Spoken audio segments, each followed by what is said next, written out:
Welcome to the bold analysis, ladies and gentlemen. Donald Trump was sworn in as the new president of United States of America.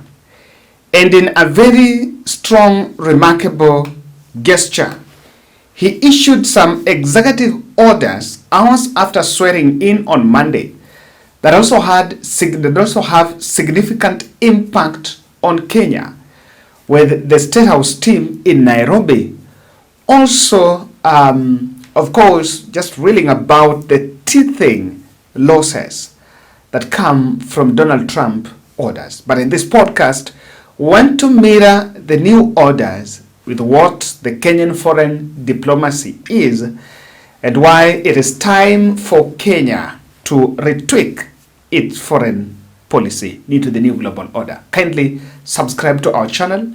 In this channel, apart from political analysis, we also do philanthropy. And I am coming humbly on behalf of family of Charles. You can see here. We supported Charles in December for a medical bill to be paid when he was stuck in a private hospital in Umoja, that was Radiant. Then he was transferred to a public facility, Mama Lucy. He had collapsed home with meningitis and confirmed to be having meningitis and other underlying conditions. But by God's plan, we lost Charles. Charles died in December last year. For the last 1 month, the body is still lying and detained in the hospital with little prospects of how the interment can be done. So the son who is available had reached out to us and in total humility that if you can complete so that at least we just help them find a way they can take the body from Nairobi for the final burial rites. Kindly let's support. I started this last night. Already have 26,390. I think that we already have a casket if I'm not wrong.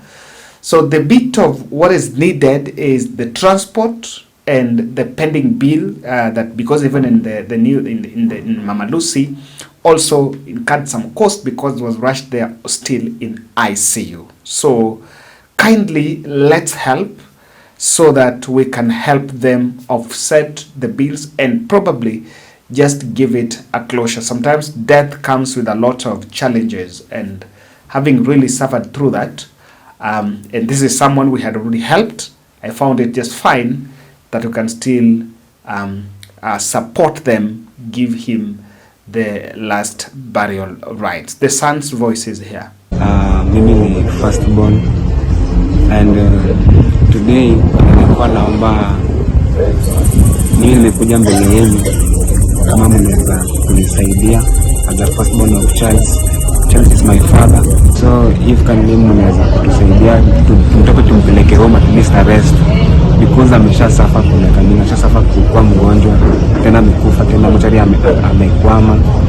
So mimi nilikuwa naomba tu kama mnaweza kutusaidia tumpeleke dad home, tumzike peacefully Kisumu Seme, maana yote ikuwe tu mzuri, roho yangu itulie, because mimi hata silali cause dad ashakonjeka kwa miaka mingi.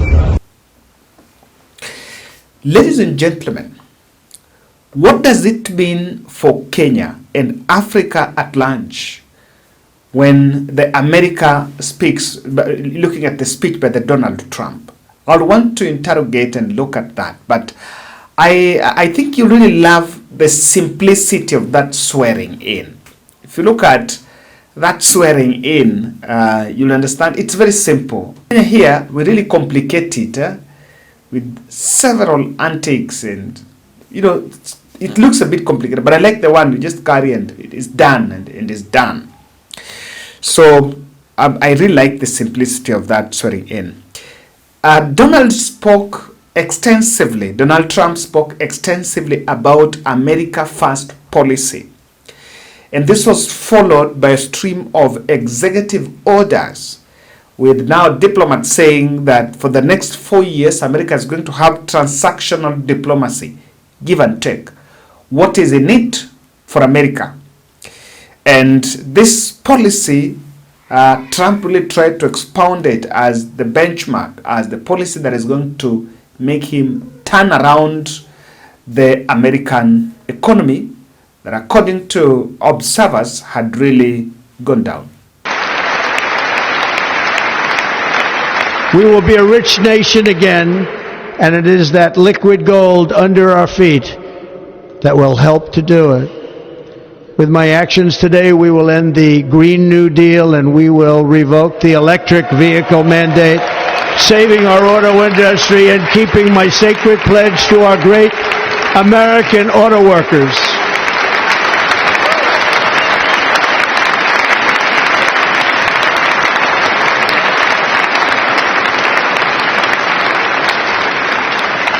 In other words, you'll be able to buy the car of your choice.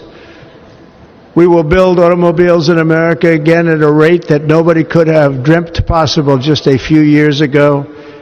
And thank you to the auto workers of our nation for your inspiring vote of confidence. We did tremendously with their vote.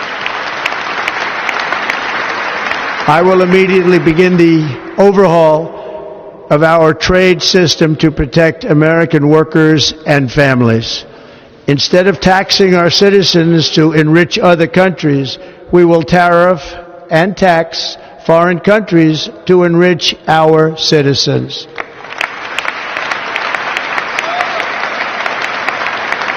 For this purpose, we are establishing the External Revenue Service to collect all tariffs, duties, and revenues. It will be massive amounts of money pouring into our treasury, coming from foreign sources. The American dream will soon be back and thriving like never before to restore competence and effectiveness to our federal government. My administration will establish the brand new Department of Government Efficiency.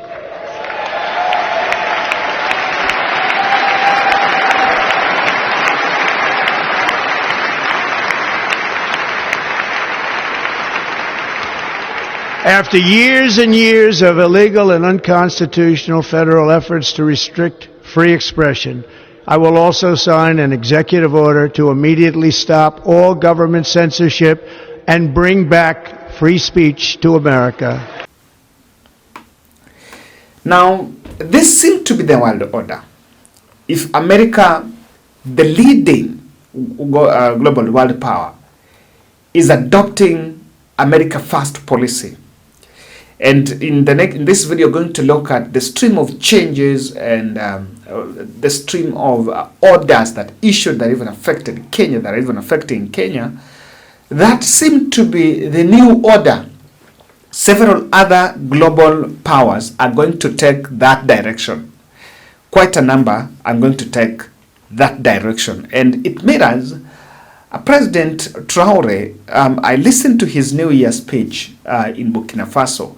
We were speaking about the agriculture pitch on how Africa should be able to feed itself, in really expounding the policy of Africa First. To keep us under their control, to exploit us until the end of time. Africa is waking up, and no one will be able to close the eyes of Africans on our realities.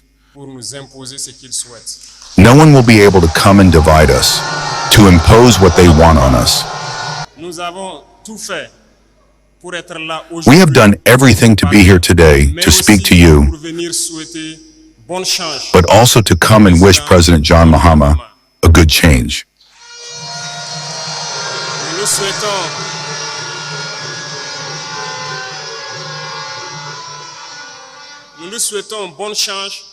We wish him a good change because there are many challenges. Many challenges await him. And I hope that you can accompany your brothers here. Pan-Africanism is a rather complex battle, but you, the people, it is quite easy for you to lead this Pan-Africanism well, because the people must love each other, the people must support each other. The problem of Pan-Africanism is very often between us, the leaders, but we will put everything in place so that the leaders can go in the direction of their people. because the people are already integrated. They are pan-African.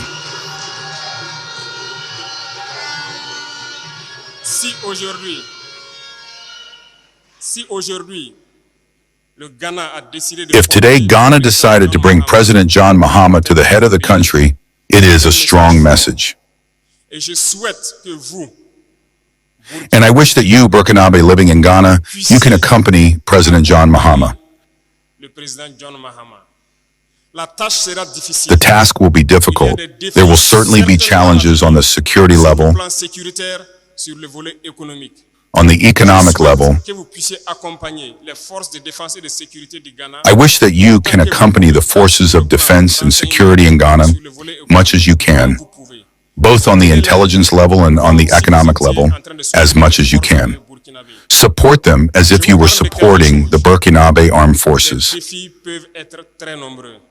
En aucun I am telling you something. The challenges can be very vous numerous. devez les accompagner et les aider sur tous les plans. In no case should you lose hope. You must accompany them and help them on all levels. Voilà pourquoi je vous réitère encore de soutenir les A nation does not survive as long as it does not have a strong army. elles seules. This is why I reiterate to you again to support the forces of defense and security in Ghana. Et pouvoir s'épanouir. À la suite, They are the only ones who can help the country to climb the economic ladder and to flourish. Then I urge you to love the people here, to live in perfect symbiosis, in perfect harmony, as you are already doing very well. Soutenez vos frères. As I said, the peoples are already integrated. The problem is at the level of the leaders. Continue in this direction. Support your brothers in Ghana. Support them as much as you can. And above all, show this integrity. A country of integral men, you must be models. The Burkinabe must not create a problem. The Burkinabe must be a solution. You have always known how to behave well through all your leaders present here. And I wish that this dynamic continues and that you can accompany the new president in his enormous task to revive the country's economy and, above all, to defend this country. We will work together to strengthen cooperation between Burkina and Ghana, and also between the AES and Ghana, because we have many challenges together and we have always been able to overcome them. The arrival of the new president must be a moment for us to warm up these relations and bring them to the highest level. In the coming days, we will be able to see what can be done for the benefit of the Burkinabe, both internally and here. The concerns raised by the representative are current concerns. And I think that the Foreign Affairs Ministry is working to be able to reorganize the diaspora so that we can solve these problems as easily as possible. This is why the councils have been established. And the administrative documents and other documents that you need to express your nationality are being modernized, if you follow the news. We used to have documents, but it wasn't secure enough. Today we are in a dynamic of securing all identity documents in the country, but also in space, in the US, and harmonizing them. That's why it takes a little time. But in January, normally, a meeting must take place with experts to clarify this issue of identity documents. And we hope that by then, you will be able to have your nationality as it should be, Burkina Faso. Burkina Faso is committed to a path that you know, a difficult path, perhaps, full of obstacles. But be sure you should never lose hope. You should never be afraid. You should never doubt, just for a moment. From where you are, we hear your support, we feel it. And everyone on the ground, and the population in the country, feels the support of the diaspora. And we are happy to be able to continue in this direction, to motivate your brothers inside, and that we can together restore Burkina Faso. We have a dream, and this dream will be a reality in a very near future. Terrorism will end. We will develop our country, we will develop our industries, and make it easier for you investors to come and invest in the country in secure conditions and in economic facilities that you want. We have not forgotten this during the last phase of the Forum of the Diaspora. We are therefore trying to see everything that can be gathered to allow you to come and invest easily for the benefit of your brothers. Because we are an importer country, and we keep saying it, today the dynamic is to be able to transform our society. You have the chance to be in Ghana. Ghana is an ingenious country, and I think that a lot of technology can be transferred from here to the country.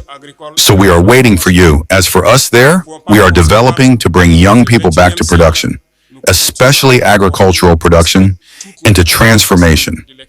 Because we cannot imagine that in this 21st century, we will continue to import almost all of our food from abroad. While we have a huge potential, we have land. This year, we experienced the portion that was secured. We are satisfied with the results. This means that next year, if God pleases, we will continue to provide our support to the peasant world, but especially to young agricultural entrepreneurs who want to get into production and encourage these industries of transformation. Burkina Faso will shine. Burkina Faso will be great. Our dream will come true, if God pleases. And I encourage you to stay united. United among yourselves and united with those who have welcomed you here. Be united with your African brothers. We are reactivating the Institute of Black Peoples. Because Africa has the same history, we are treated in the same way by imperialists. There is no reason that we are not united and that we block imperialism.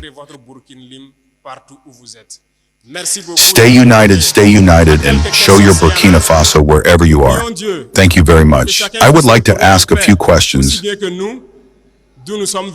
pray to God that everyone can return to peace, as well as we did where we came from. And above all, thank you to all the leaders here for the mobilization, for the effort of union that you make between Burkina Faso and here. We are very grateful to you, and thank you for the effort that is made so that the young people that we are stay attached to our culture. This is the only thing that if we lose it, we lose our identity. This is why we have established a day specially dedicated to our roots. Continue from where you are to teach the youth to always be attached to their culture and never lose sight of it. Thank you to everyone. So, even as America speaks and Trump speaks about America first, it mirrors what Burkina Faso President Traore is telling the African continent, that Africa first, and Africa should be able to settle and be able to feed its population just using the resources within the continent. So the countries that will still be stuck in the traditional dependency on AIDS really need to be very wary, because during the state visit in May 2024, President Ruto secured various agreements with the US, including $3.6 billion deal to facilitate Nairobi-Mombasa Expressway and funding sectors such as education, security, and housing. But the new president, Donald Trump, is saying, and has issued the first executive order that is most likely to affect several of that, and that is the foreign aid and industry bureaucracy to halt America funding foreign aid, or rather disbursement of foreign aids. They're saying that the foreign aid industry and bureaucracy are not aligned with the American interest, in many cases antithetical to American values, serve to destabilize world peace by promoting ideas in foreign countries that are directly inverse to harmonious and stable relations internal to other countries. So he has issued a halt on that, something that is really going to have a far-reaching effect on some of donor-funded NGOs even in this country. And one that has really been put into sharp focus is the US President's Emergency Plan for AIDS Relief, PEPFAR. This is a 15-year-old project that was launched during Obama's reign 15 years ago that really made tremendous progress in the country to suppress as an AIDS relief program. The other one, and the other one, that why Africa now need to look at Africa first, is the gender LGBTQ issue. He was so firm about it that there are only going to be two genders. It's only male and female. Now, I took keen interest on this because in this country, we've really been complaining about mainstreaming globalist agenda. That there are some things that we are getting ourselves and we're accepting to do, not because they are good, not because we know very well it corrupts our own moral standards here, but because it's a globalist agenda push for it. And this country was really shocked when a court was really giving some contradictory orders on this. Donald Trump also issued executive orders, including the US withdrawing from the Paris Climate Agreement. This also have a blow on the President Ruto in Kenya, because Ruto has been a champion of climate mitigation changes, climate mitigation efforts in the continent, and Kenya has really been receiving good funding on this area. So if you remember the whole hype about planting trees, this is what was it. It is part of this. So if US is going to withdraw and is one of the key financiers of the Paris Climate Agreement, then it's also going to have some effect. We've also seen that NATO has to pay more money. They have to pay 5%. Trump has declared at the Oval House a statement likely to stir unease among Europeans' financial strained nation.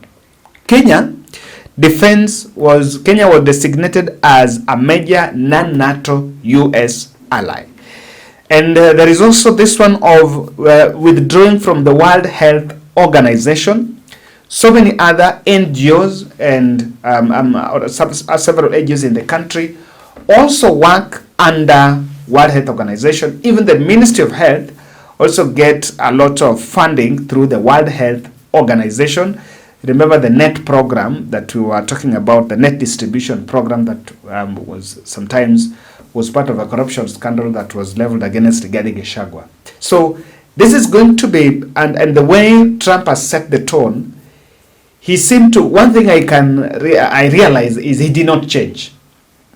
He did not change. It is the Trump of 2020 is still the Trump.